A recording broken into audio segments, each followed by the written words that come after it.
அன்பார்ந்த பெரியோர்களே, தாய்மார்களே, அனைத்து ஜீவராசிகளுக்கும் படியளக்கும் அருள்மிகு ஸ்ரீ மீனாட்சி அம்மன் அஷ்டமி சப்பரம் வருகின்ற 11/1/2026 ஞாயிற்றுக்கிழமை நடைபெறுகிறது.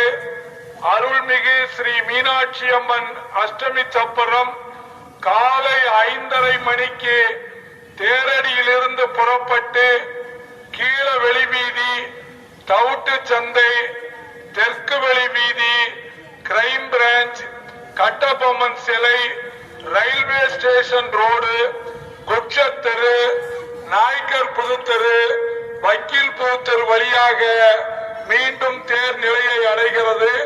பொதுமக்கள் அஷ்டமி சப்பரத்தில் ஸ்ரீ மீனாட்சி அம்மனை தரிசனம் செய்து அருள் பெறுமாறு வேண்டி கேட்டுக்கொள்கிறோம்.